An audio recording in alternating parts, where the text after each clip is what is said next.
Here you have an old nuclear power station. Nature throws at it the worst it possibly can, the worst possible earthquake, one of the worst tsunamis ever, followed by dozens of other serious earthquakes, and we still have only one nuclear-related death, apparently, and that is the farmer who committed suicide because he couldn't sell his cattle. And so I think to myself, why am I seeing this so differently from everyone else? I think, could you have a better controlled experiment? Could you subject nuclear to a more substantial safety test than this? And it has survived, at least so far, fully. And so I just don't get it. I really don't. And I've asked anti-nuclear people to explain to me, or anyone, nuclear people. Everyone seems to think that this is evidence of why we have to go back to the drawing boards and reconsider. And I keep saying to people, but can they tell me why? It seems to me quite the opposite. It seems to me you could not ask. I mean, what other evidence could you ask for than this? This has got to be the consummate evidence of the safety of nuclear. And I'm not a nuclear physicist, and I'm not a scientist, so if I'm missing it, please tell me why. Tell me what's wrong about the way it seems to me to be conspicuously obvious. So that aside, I'm going to be talking about aspects of economics, and let me immediately say that on the question of energy economics, having dealt with my view of nuclear, that's about the end of what I have to say about nuclear specifically, is that one of the things we have is emotion versus scientists, and I thought afterwards I should have said science, because unfortunately far too many scientists have signed up with the emotional side of the discourse rather than the science side. And let me just look at that, because there are a couple of issues. One of them is energy, where I just again don't get it. I don't get why the passion and the emotion comes, and it seems predominantly from the anti-nuclear side. This is where one tends to see the passion, and it's similar to me to another discourse with which I'm involved, which is open source software. Now here you also have, you would have thought that, you know, whether you use open source or proprietary or what kind of software you use is just a practical decision, a cost-benefit analysis, efficiency question.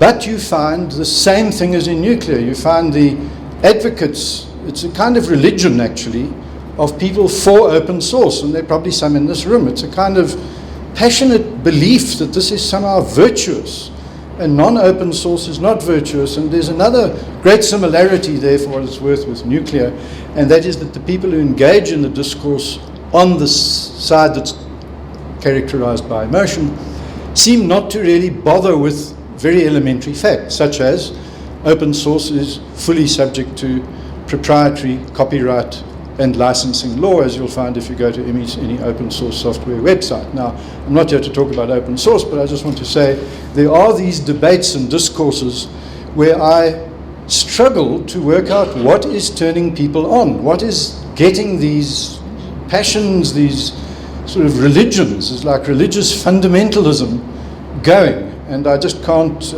get it. I just don't get anyone explaining to me why these passions arise. So I don't approach this issue with any passion. I approach this issue as weighing up the economics of it, and that's what I intend to address now. So there are many energy economics sources or resources, and let me immediately say that if you go to, you know, the favorite thing nowadays is you don't go to a library, you go to Google.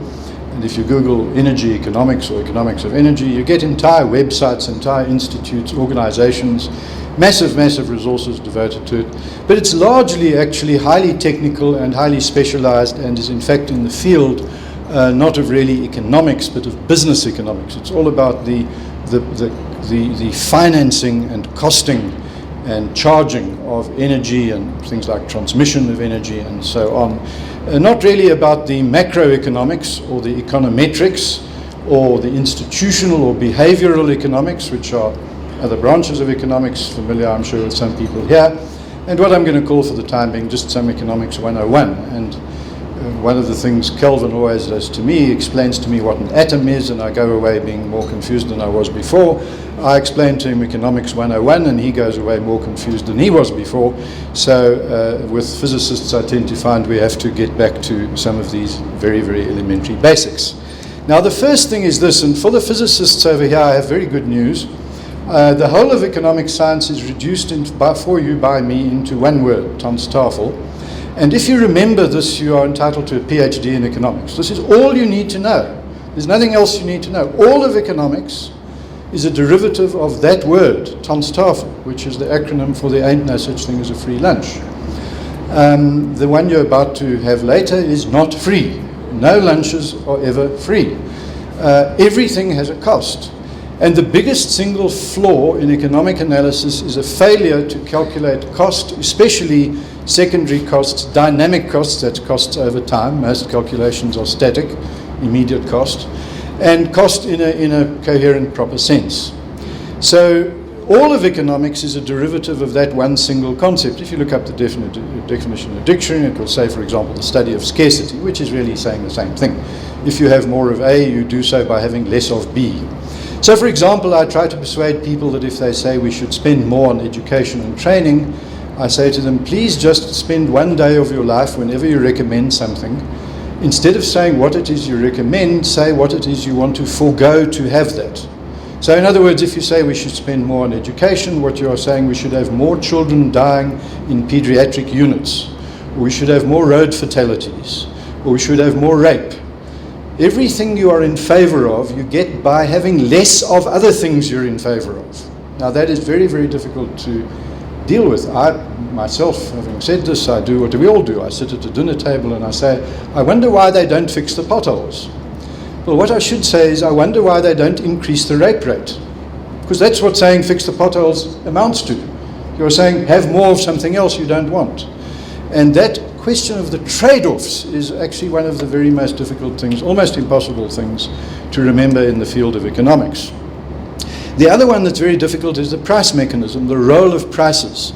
Now, I was in a meeting, for example, with one of my tutors on the issues of energy, Brian Statham, sitting at the back there, and some other very knowledgeable people in the field of energy in the early days of 2007 energy crisis.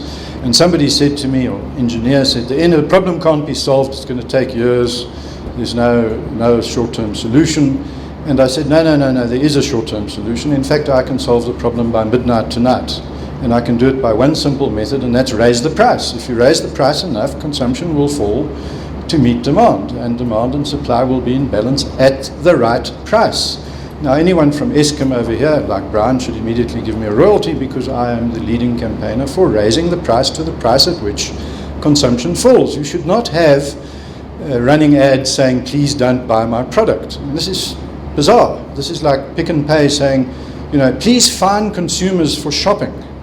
This is what Eskom is currently doing because it's not allowed to raise the price. If it did raise the price, then the people who really need energy, that is where energy has a high value, would continue consuming or even increase consumption, build more factories, build more shopping centers, sink more mines, whatever.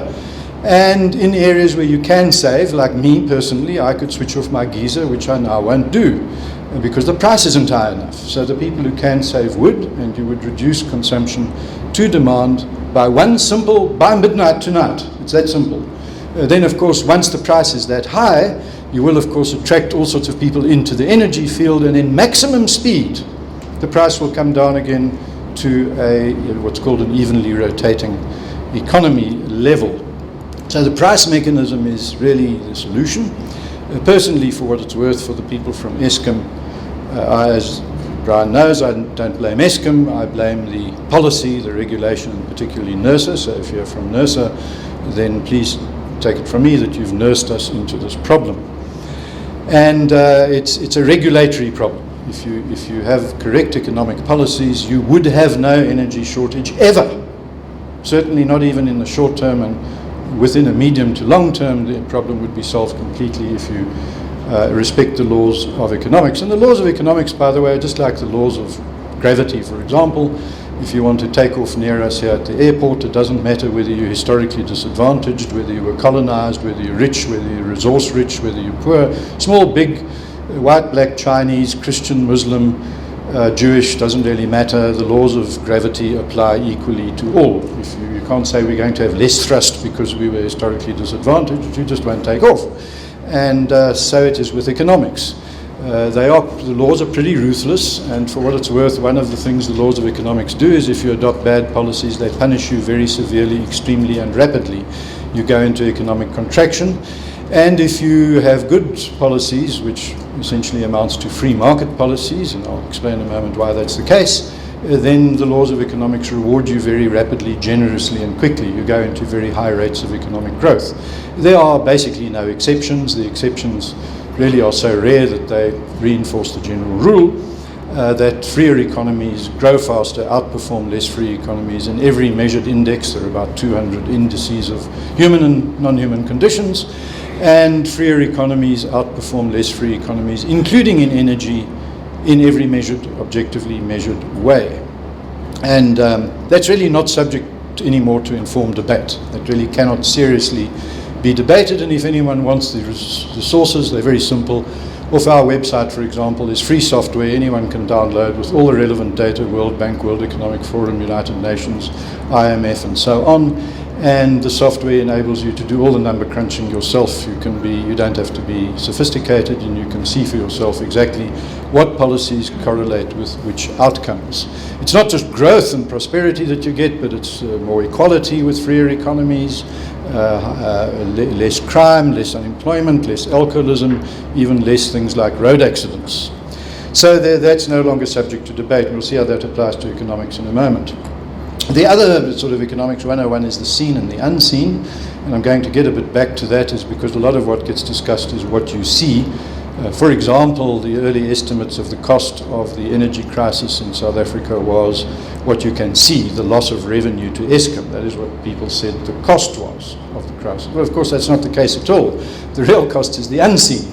It's the things that you couldn't see. It's the shopping centres that didn't get built, the mines that didn't get developed, the ITC that didn't get done, the people who didn't have, hot supper, whatever it was, the farmers, for example, who couldn't milk their cattle because they couldn't run their electronic milking machines and didn't have enough people to manually milk the cows and so on. So these are the unseen and the secondary costs, and I'm going to tell you in a moment what they really amounted to when you look at it in a proper economics way. But before I go off Economics 101, I just want to re-emphasize that markets actually work. And if I say our integrated energy plan, one of the things that really bothers me about it is that it actually is a plan. It's people thinking they can decide in advance what the future economy will be. That's fundamentally misunderstanding economics. You must respond to markets and not try to plan markets in advance. Now, just to tell you what this does for me personally is, since I understand economics, I know that if you want to increase supply, what you have to do is increase demand. And so what I do is you consume as much electricity as I can. I encourage everyone else to do so. We want maximum demand, and then we are likely to see more rapid increases of supply and more rapid adjustment of prices to market clearing rates. And whenever I see an advertisement saying buy less of what I sell, I just imagine Raymond Ackerman doing that with Pick and Pay. I find it amusing and tragic. It is nonsense to say buy less of my product and actually ask the government to fine people for using your product. This is just simply unacceptable. But of course we know why Eskom does it, because they're not allowed to charge the market clearing price, which is what they ought to be doing.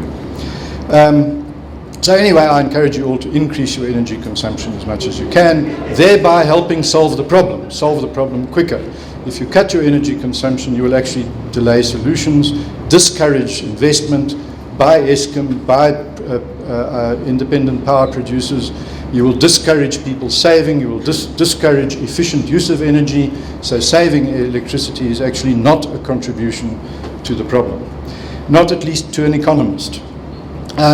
Now let me just briefly, with energy and prosperity, make this observation, and I'm going to quote mainly David Stern, one of the leading authorities. There are many others, but essentially what the data shows is that energy and GDP have what's called a strong link. They co-integrate, that is, one feeds on the other, they feed into each other, and GDP tends to grow faster than energy. In other words, you are not going to have prosperity or growth without having energy, and when you have energy available, you have growth rates that tend internationally, statistically, econometrically to rise faster than energy supplies. So from an economics point of view, energy is absolutely critical.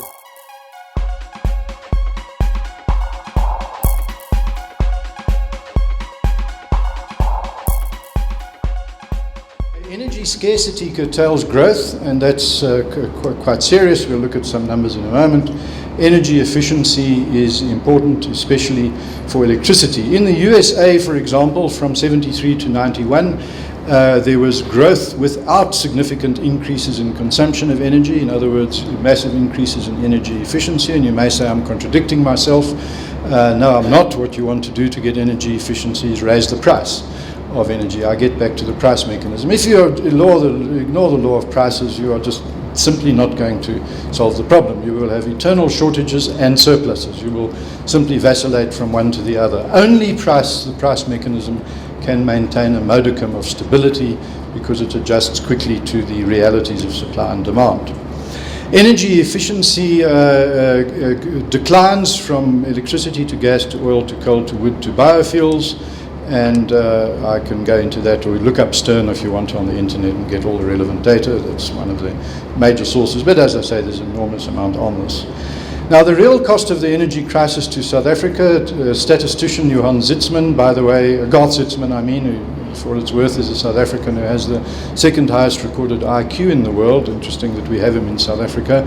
I'm sorry for all the men in the audience. The person with the highest recorded IQ in the world is a woman, and I'm sorry for all the brunettes in the world. She happens to be blonde, Marilyn Savant. But we at least have the second highest, so he's the highest IQ man. He and an economist, John Hewson, did some calculations for us. They adopted 7 approaches, of which these are the ones that are completed, not the work in progress. A questionnaire to people consuming energy, what they considered the cost. A more interesting one was, what would you be willing to pay to have electricity instead of not to have it? That's probably, from an economics point of view, the most accurate question to ask. The GDP trend line to see what the impact of the crisis was on the economy, the econometric calculation, which they did as economists normally would. They asked experts, leading people in the field, to make educated guesses, and then finally they looked at the cost of generators that were purchased and fuel used for generators to try and work out the impact on the economy. They concluded that it cost the country 5% of GDP, 5% less GDP. A minimum of 229 billion rand was lost in a single year to the economy. Now, please bearing in mind that is compounded forever. So 5% of the GDP, or 130 roughly billion rand, average. The different methods came to different results, but that's pretty much the average. Averaged over time, that compounds. And just for those of you that aren't familiar with this, it's the rule of 7 or the rule of 72. If, for example, you grow at 7%, your wealth doubles every 10 years. If you grow at 10%, your wealth doubles every 7, which is why a slightly higher growth rate is very, very important. But if you do some calculations on that, you can see what the implications are if you grow at a slightly slower growth rate forever into the future, or you grow off a lower GDP base. The relative poverty caused, for example, 20 years from now, a generation from now, 40 years from now, becomes actually quite breathtaking and quite frightening. Just to give you some idea of what this means in practice, 100 billion or 130 billion rand, actually, it shouldn't be 100 billion over there, is the equivalent of one power station roughly, or 120% of the housing backlog. In 1 year, we lost enough to overcome the entire housing backlog in South Africa, 1.5 times the roads backlog. 30 mines could have been built, food for all South Africans for 1.5 months, and clothing for all South Africans for a year, or 600,000 motor vehicles. That's what was lost in a single year, the equivalent of and that is how important energy is. So it's not just important to generate growth. Without it, you won't prosper, but it's also negative. If you don't have energy, then you cause this amount of damage. Energy scarcity implications are obviously less industry, telecoms don't work, ITC, property development, many property developments couldn't proceed because they couldn't get energy. In fact, even little one, my sister-in-law and retired brother-in-law buying a house in Wokkerstrom, they couldn't get their building plans passed because they couldn't get electricity, so they literally couldn't build their retirement home in a little dorp in the middle of nowhere looking at birds. Mines don't get built. Our mining production, as probably you all know, has dropped off frighteningly. Transport doesn't take place, tourism, and so on. Agriculture is one of the big ones impacted that is seldom discussed. People can't keep their products cool, they can't undertake all sorts of things that you need electricity for, pumping and so on farms.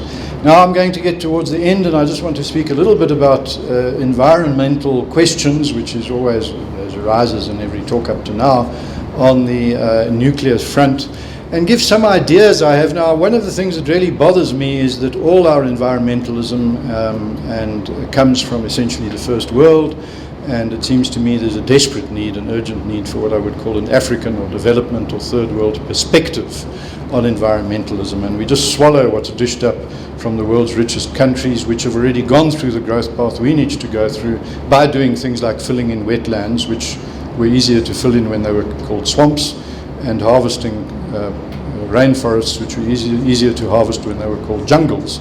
So if you call them wetlands and rainforests, it's kind of sexy, but if you call them jungles and swamps, which you should do in the developing world, then you can understand more why you should utilize them. Now, I'm old enough to remember when global cooling was the scare in the 60s. I remember being a radical. I was a communist student, anti-apartheid activist. In fact, in this very building, which Tiens Elof referred to, is where I kind of earned my Nobel Peace Prize nomination, working on South Africa's transition. And in those days, as a sort of radical lefty, we were into global cooling, and everyone was talking about how on earth can we stop the planet going into the next big ice age. Then it became conservationism, then environmentalism, then global warming. Now it's called climate change, and I'm not sure what the next name will be.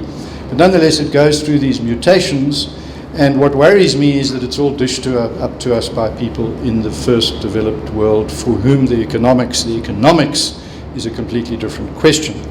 Conservation and environmentalism, in my view, have to be cost-benefit efficient, and we've heard comments to that effect from Lloyd, Professor Lloyd, for example. And what we have to do is be very clear about this, is that cost-benefit analysis, regulatory impact assessment, into which South Africa is meant to be going. Our first three were on the four labour bills now under consideration, is that what that requires is everything must be and can be quantified. Nothing can or should be left to feelings and emotions. For example, Britain, where they do regulatory impact assessments on every new policy, not just law, every policy. They wanted to implement measures to protect people from dangerous dogs, pit bull terriers that killed some children, and they had some dog control laws, and they failed the cost-benefit analysis by simply saying how many less attacks will there be, what will each attack cost, how much, what else could we have used this money for, how many lives could have been saved if we spent it on something else instead, and so on and so forth. And then in the end they do not implement a dangerous dog law, so that there's nothing beyond this, whether it's child abuse, rape, whatever. Everything can and should be quantified, and so it should be with environmental concerns, nothing left to emotion. Now, one of the things that just defies every concept of economics is the so-called precautionary principle, and although I said I'm not a scientist, as an economist I can tell you that it's nonsense. The precautionary principle would mean you shouldn't be sitting here now because you should be taking precautions against this building collapsing, and the fact that you are sitting now means you're violating the precautionary principle, which means you shouldn't take risks. Of course you must take risks. Risks are things you trade off in cost, and you take them according to whether it's efficient or inefficient to take those risks. Now, wind, I'm not necessarily for nuclear or coal or anything else. I'm for what's efficient and makes sense economically. But I'd have a certain concern about wind energy and some other aspects of renewables, and I just want to address that a little. I'm going to in a moment. But on nuclear, let me say that I'm somewhat worried about what happened to PBMR, for example. I did meet with Jaco Crick once, and I suggested to him that it seemed to me to be a perfectly viable business proposition. I volunteered to do a business economics analysis of PBMR, and my view was it could have been floated on the New York or London Stock Exchange, and it could have become immediately a commercial proposition. I was told that in fact their calculation was there was no point in this because it was much easier to get money from the government. I said, no, you won't. And I was right and they were wrong. And it's a great sadness, and I think that it should have been not closed down, but should have literally been floated as a commercial public venture. And I did quite a lot of work on it, by the way, and there are good reasons why I thought that could be done. The world's experience with liberalization of energy is massive cost savings. I'm not going to talk about that, but as a free market person, I just want to point out that we really do need to, for example, move into having an independent system and market operator, and look in the long term to bringing in competitive dynamic, unplanned, unregulated energy markets with independent power producers, and in my view, Eskom needs to be freed from political and other constraints to be able to be a proper dynamic energy provider in South Africa. Wind energy just has many hidden costs. You have to have backup and base load, in other words, build but don't actually use the stuff. And there are some of these figures I'm not going to go through because my time is up, but you just glance at them and I think they make sense on their own. But what I will do is just show you some pictures. This isn't wind energy, this is Shimweni, little game lodge in the Kruger Park, the one my wife and I like the most. We big greenies, by the way, outdoor people, and we go there. And this is famed as the green, small little rest camp. I think there are only about 6 cottages in it, or maybe 8 or so. And the areas circled over there it's meant to be the ultimate green camp in the Kruger Park. And by the way, the Kruger Park is now no longer claims that on its website. It used to be. And that's, by the way, why we first went there. We still like it, but it was because it was this green place. And I'm a softy, greeny, bunny-hugging person, which is, by the way, why I like nuclear. But, I think I like nuclear. It seems to make sense economically because I like bunnies. But this is, over there they have solar energy. They fame themselves on solar energy. And of course, when the clouds and it's raining and so on, you can't have solar energy. So they also have to have generators. And to have generators, you have to have big diesel reserves. And sometimes the generating and plant breaks down, and so you also then have to get into the base load. So they have power lines coming from Pelaborwa. So they're plugged into the grid, they have solar and they have diesel all in one, and this is meant to be like green. I heard every night, I heard this engine starting up, and I wandered through the veld to the back there, and I found not only that, but the batteries in those buildings on the right, there's no one there. There's a few game rangers who are really interested in scorpions and things, not this stuff. And so the batteries die, and the batteries are lying outside, and the acid is leaching through the fence into the Kruger Park. The diesel is leaching.